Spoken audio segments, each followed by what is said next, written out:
parlons du combat. Je vais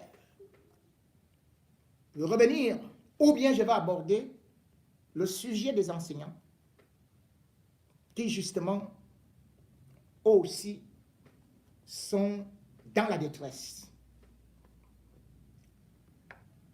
Comme moi, vous avez constaté qu'il y a des enseignants qui revendiquent 10 ans, 15 ans, 20 ans sans salaire, sans avancement, sans logement, sans intégration. Des enseignants qui sont réduits au néant. Pourtant, Victor Hugo disait, ouvrez une école, vous fermerez une prison. Le Cameroun a préféré investir dans des prisons, même si les gens sont stockés comme du bétail. Mais au niveau de l'enseignement, tout est allé à volo. À l'époque, les étudiants, tout comme même les élèves, avaient des bourses. Biabi Mbondo est arrivé au pouvoir, c'est plutôt les étudiants ou les élèves qui se sont mis à payer, alors que dans d'autres pays, comme la RDC, qui n'est pas aussi riche que ça, et bien d'autres pays africains, l'école n'est pas payante. Le salaire d'enseignant au Cameroun est celui le plus misérable de l'Afrique centrale, avec peut-être l'équivalent de celui de la République centrafricaine. Les enseignants se sont donc mis à revendiquer ce qui leur était de droit. Mais ces enseignants, au lieu d'être compris, le gouvernement a plutôt voulu essayer de faire des jongleries en convoquant une bande de malappris ou alors soi-disant syndicalistes pour leur dire, attendez, c'est désormais vous qui devez discuter avec nous. Ils ne font même pas partie du collectif Crémorte, OTS. On a trop souffert, on a trop supporté. Parce que l'État du Cameroun passe son temps à diviser. Ils ont donc voulu diviser les enseignants qui se battent pour une cause noble. Dites-moi, comment peut-on concevoir que l'État du Cameroun soit incapable de payer les enseignants? Comment peut-on concevoir que l'État du Cameroun dépense 3 000 milliards pour la canne, mais il faut 180 milliards pour des enseignants qui revendiquent ce qui leur revient de droit? Les salaires de catéchistes. Ce n'est que 180 milliards. Pour tous les enseignants du Cameroun réunis depuis des années, 180 milliards. Le stade Béa a pris plus de 200 milliards et il est inachevé. Donc, il est plus important que tous les enseignants du Cameroun. Le stade, un seul stade. Vous détruisez l'école. Vous demandez aux enfants de fuir l'école pour aller dans des stades. Vous mettez les enseignants dans le régime de l'esclavage. Et vous dites que la jeunesse, c'est le fer de lance de la nation. Mais il avait créé son école, les coccinelles, où les enseignants étaient bien payés, sont bien payés. C'est pour les fils des grands, des ministres, des directeurs. Et après cela, ils vont à l'étranger, étudier, et reviennent. Après, ceux qui restent au pays, ils entrent à l'ENAM. Mais le pauvre enseignant qui perd tout son temps à vouloir aussi aider ses enfants qui ne sont pas de grandes familles, ces enseignants-là, ils sont traités comme des moins que rien. On leur dit, il faut aller attendre les avancements. Il faut aller attendre vos arriérés. Il faut aller attendre ceci. Et puis même, regardez tout simplement le budget du mobilier des ministères. Le budget qui est alloué, rien que pour le mobilier, les quoi là, les papiers ou quoi, je ne sais pas, le mobilier, c'est ce qu'ils disent. Avec le mobilier, avec les quelques matériels de bureau. Dans les ministères du Cameroun, c'est 223 milliards pour le budget. Pour le budget 2022. 223 milliards. Il y a les frais de carburant pour eux. 63 milliards. Le vin pour le palais. Des milliards. Et le pire dans tout ça, c'est que ils ont des lignes budgétaires qui gèrent comme ils veulent. Et pourtant, sur ces lignes budgétaires qui émanent déjà de ce qu'on appelle les détournements, il est écrit que c'est intervention de l'État. C'est le cas de la ligne 65, où on vous fait comprendre qu'en 2022, cette ligne, c'est 400 milliards qui sont mis là-dedans. Mais pourquoi c'est l'intervention de l'État? Alors que vous avez déjà un budget pour la présidence de la République. Vous avez déjà un budget pour chaque ministère. Vous avez même le budget pour des personnels, mais vous retrouvez encore d'autres trucs où on vous dit que non, l'autre budget là, c'est ceci. Donc, c'est des caisses noires. Et des caisses dans le noir. Ils bouffent ça. Chaque année, on donne à la ligne 65 au moins 300 milliards. Cette année, c'est plus de 400 milliards. Et les enseignants n'ont rien. Et le pire, c'est que vous allez voir qu'au-delà de ça, il y a aussi la ligne 94. Celle-là, c'est celle du Minepac. Là, Mugubelinga va puiser. Avec les faux hommes d'affaires. Les marchés fictifs. On vous dit que cette ligne-là, personne ne sait à quoi ça sert. On va tout simplement, on récolte, sans compter l'argent qu'ils prennent au niveau de la SNH. Parce que là-bas, seul l'État connaît combien est-ce que ça rapporte. Ce n'est pas l'État, seul Paul Biya connaît avec Adolphe Mundiki ce que ça rapporte. Je sais que c'est difficile pour ces familles-là. C'est une méchanceté. Quand vous regardez le budget alloué à l'éducation nationale du Cameroun, et vous voyez le budget alloué pour la réception au palais des Toudis, alors qu'ils ont fait comprendre aux gens qu'il n'y avait aucune manifestation suite au Covid. Mais ce qu'ils ne savent pas, c'est que ces enseignants qui ont commencé ce mouvement-là, ça ne va pas s'arrêter là. L'enseignement supérieur va prendre. Et quand les jeunes sont dehors, ce n'est pas parce qu'ils ont payé quelques benskinners pour essayer de donner des leçons aux enseignants, des benskinners qui eux-mêmes sont dans une situation détestable, méprisable. Non! Ils vont voir le Cameroun sera en ébullition. Le Cameroun est prêt à basculer dans la révolution. Parce qu'à force de presser le peuple, à force de zombifier le peuple, ce peuple-là finit par se réveiller. Le réveil des enseignants, d'ailleurs, a été salué par toute la classe politique. Je parlerai de Kawala, qui a fait d'ailleurs un communiqué avec la présidente Madame avec Kawala, non, je crois, c'est qu'il a. Avant, je voulais parler de Sambarka, sans pour autant oublier que d'autres personnalités ont pris le taureau par les cornes, que ce soit du côté du SDF ou encore du côté du MRC de Maurice Kamto.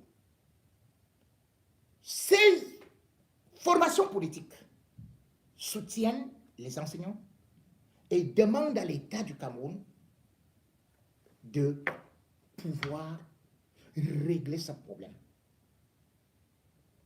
C'est très facile. Comme on a pu voir, certains gendarmes allaient dans des établissements, vouloir menacer les enseignants. Ils l'ont fait au nord-ouest et au sud-ouest. Qu'est-ce que c'est devenu?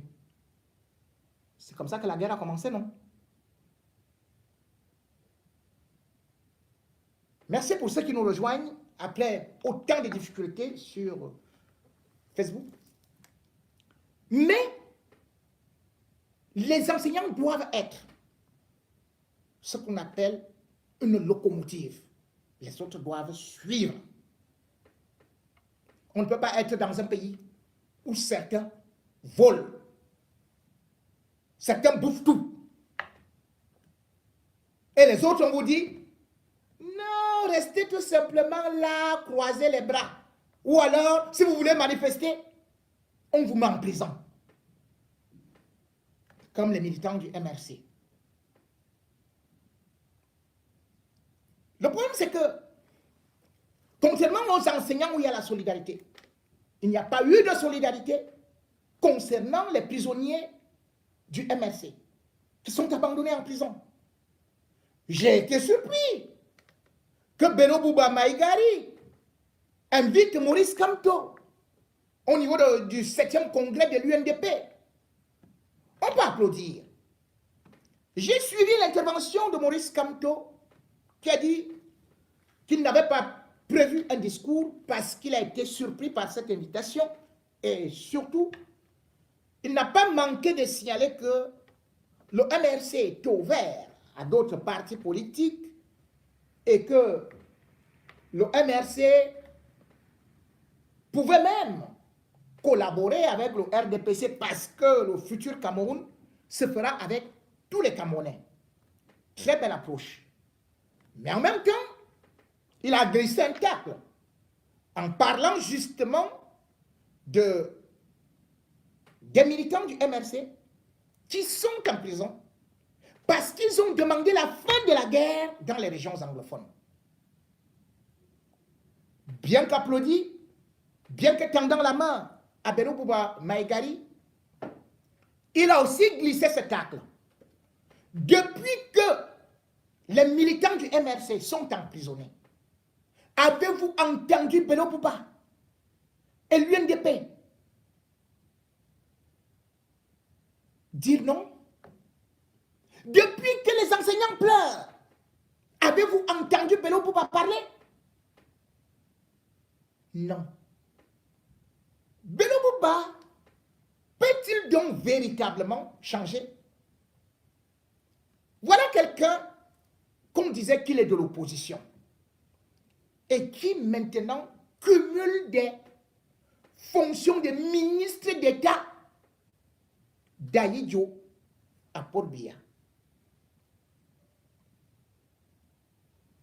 Quand il invite Maurice Kamto aujourd'hui,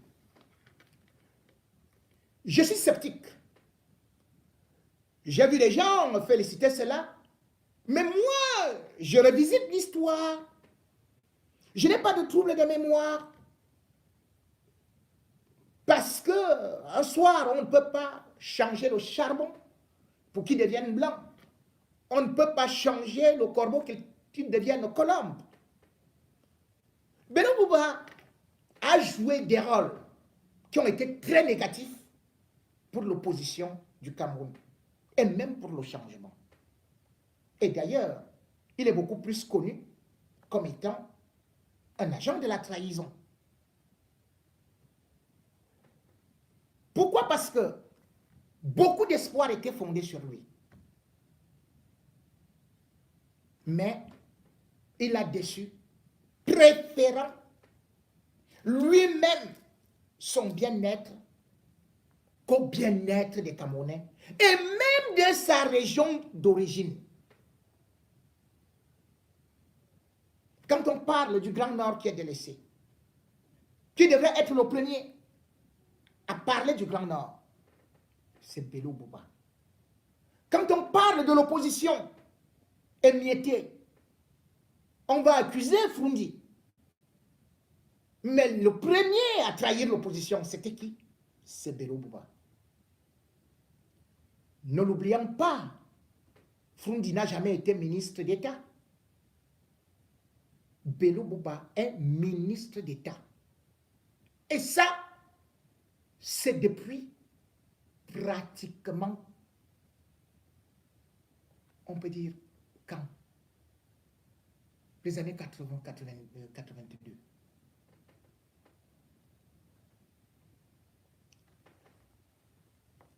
Bello Bouba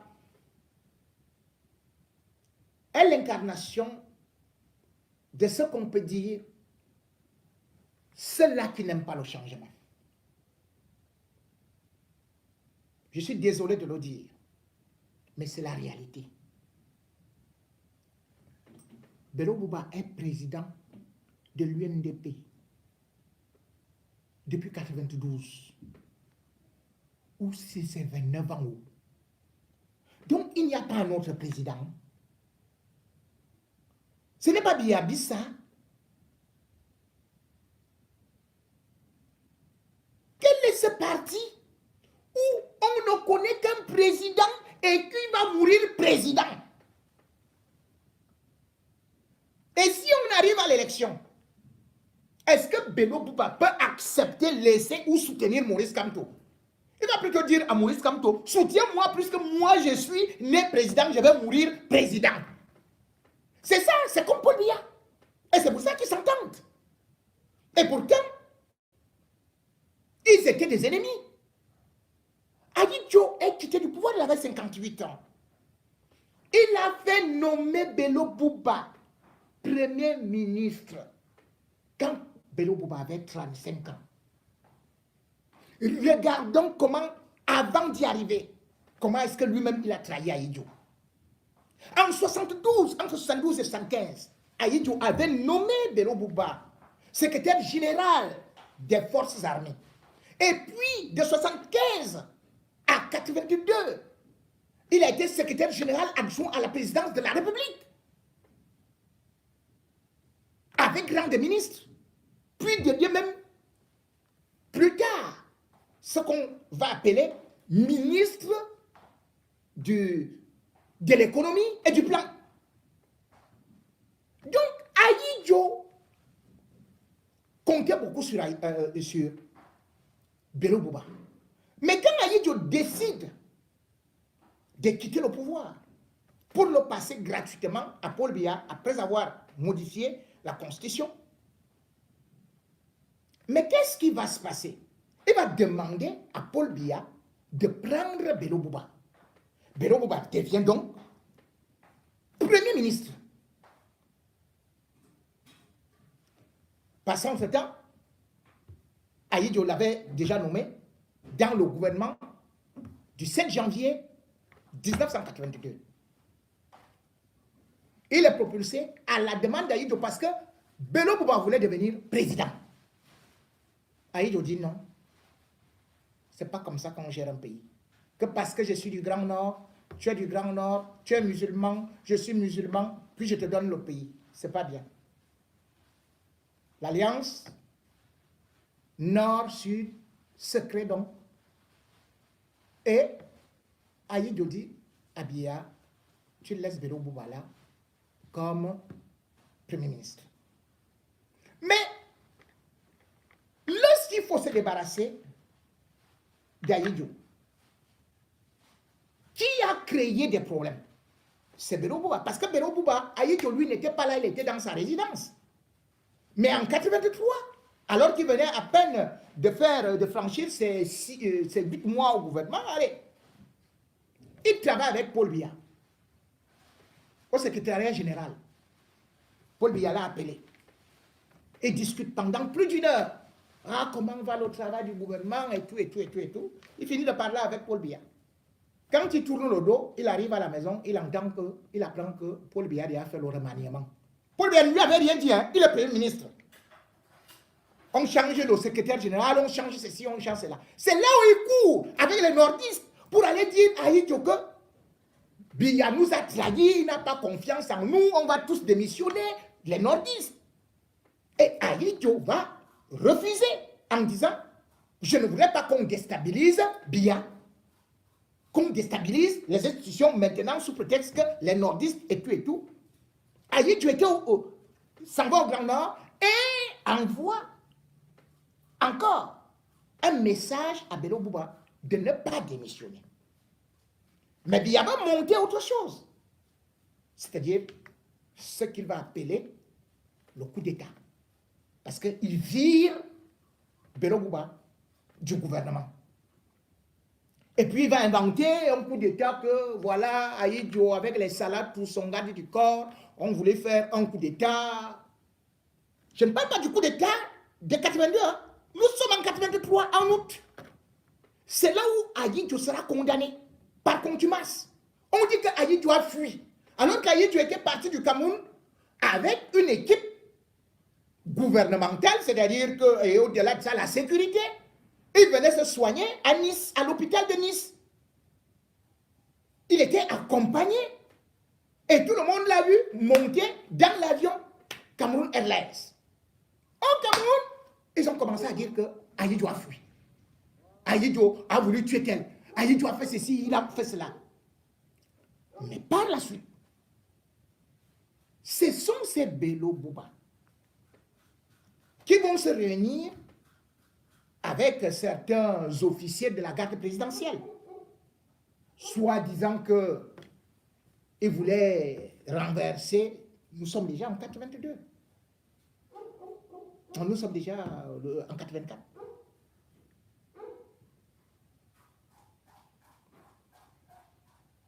Nous sommes en 84. Là, c'est le putsch. 6 avril. On a arrêté quasiment tous les nordistes. Ceux qui étaient gradés, ils avaient été fusillés. Mais en ce temps, je vous dis que Ahidjo, lui, il avait été condamné en 83, donc avant le coup d'État, par contumace. C'est-à-dire que même son avocat n'était pas là. Parce que c'est Maître Yondo Black qu'on avait commis d'office. Quand il arrive, on lui dit que non, le procès était là. Il dit que mais je ne connais rien de ça. Mais laissez-moi au moins renvoyer. On dit non, non, on ne peut pas renvoyer. Allez, condamné. C'est comme ça que ça s'est passé. Donc, Bello Bouba, lui, il avait fui pour aller au Nigeria. Et puis en 91, ils vont créer, je crois, ou 90, oui, c'est là où ils vont créer l'UNDP. C'est Samuel Ebois qui était là. On avait exécuté tout le reste. Mais on n'a pas touché à Bello Bouba, à Jean Dormant. Il vient. Il débarque, celui qui était là, Samuel Ebois, président de l'UNDP. Le voilà qui s'assoit sur le trône. Mais qu'est-ce qu'on a fait plus tard? Puisque dans son parti en 92, lorsqu'ils vont à l'élection présidentielle, on constate que il y a certains qui étaient ses fidèles, tels que je crois que Issa Chiroma et Moustapha Oumarou, qui seront happés par Paul Biya et deviennent ministres. Bello Bouba avait crié que ce sont des traîtres. La voiture de Moustapha avait même été caillassée. Avait fait un accident jusqu'à tuer des gens. Parce que Bello Bouba avait lancé des tueurs, les avait livrés comme étant des traîtres. Parce qu'ils étaient allés dans le gouvernement. Voilà le même Bello Bouba, lui-même qui est dans ce gouvernement-là comme ministre d'État. Qui est donc traître? Qui est traître? Si Bello Bouba ne jouait pas ce rôle-là, l'opposition n'aurait jamais été aussi détruite. Mais non, l'opposition camerounaise, si elle est malade, si le peuple n'a pas confiance, c'est à cause des gens comme Bello Bouba. Si le Grand Nord est en souffrance, c'est à cause des gens comme Bello Bouba. Qu'est-ce qu'il représente maintenant sur l'échiquier politique? Je suis bien content qu'on me dise que, oui, il a invité Maurice Kamto. Mais attendez, c'est maintenant là. Mais ces deux sénateurs sont nommés par qui? Par Paul Biya. Les sénateurs de l'UNDP sont nommés par Paul Biya.